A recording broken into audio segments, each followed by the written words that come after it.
video is, it's not in any relevance to anything. There's no like massive news flashes or new gossip that we all need to be aware about.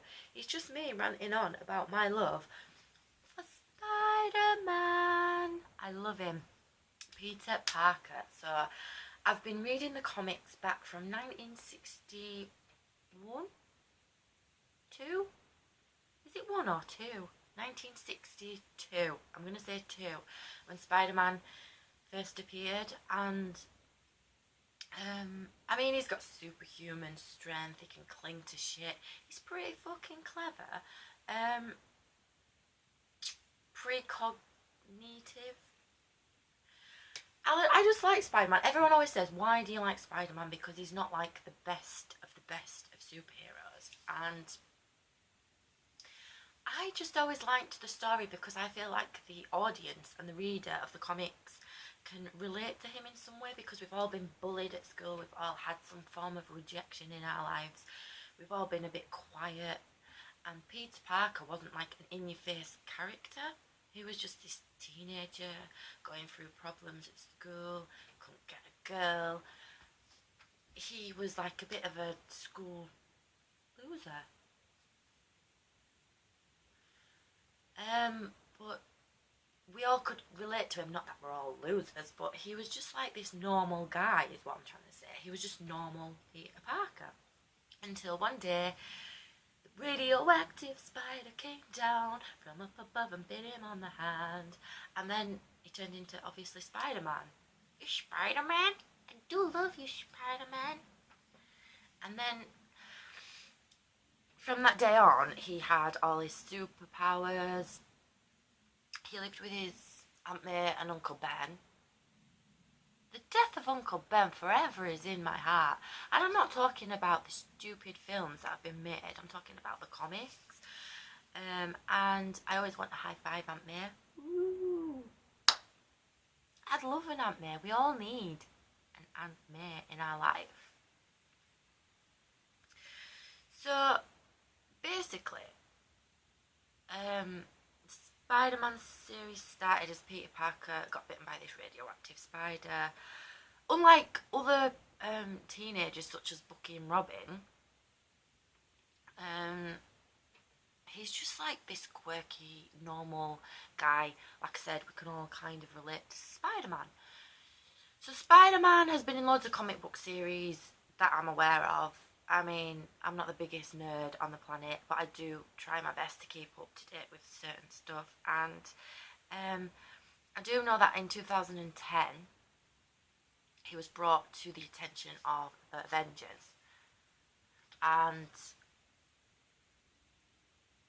I'm deeply invested in Spider-Man, and I'm enthralled to see where Marvel are going to take him next.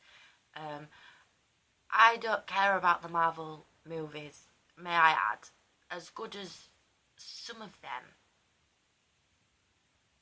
were or are, or possibly have the potential to be. I love Spider-Man, but the Spider-Man movies, no, just no. And then there's talks of it being started from the beginning, so we've got to watch it all over again. And it's like, what's the point? How much Spider-Man can you throw in people's faces? I mean, why would you do that? How much Spider-Man can you throw in people's faces? I think the real rant that I was wanting to achieve, but I went off guard, off topic, was probably that I feel like the Marvel are letting down the baddies in the movies. So I want to know your opinions on like the Marvel baddies, because we've all got a favourite villain, but it's just like the comics are so much different from the movies. So who's your favourite baddie from the comic and who's your favourite baddie from a film? Because I think the movies are ruining it for us. Because Avengers 2, I mean, it found itself with similar criticisms because, like,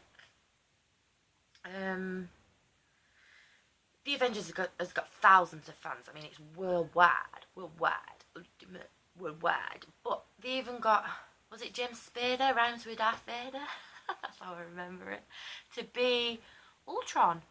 And it even got massively criticised, and I don't know why.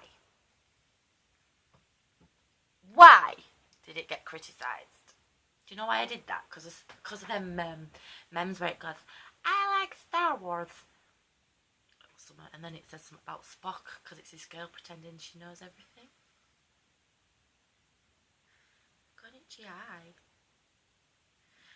So, maybe I'm just talking rubbish, and Doctor Strange is coming out. I'm excited about that. I'm excited about the new Thor, because not only do I love Marvel, but I've got this huge obsession with Vikings.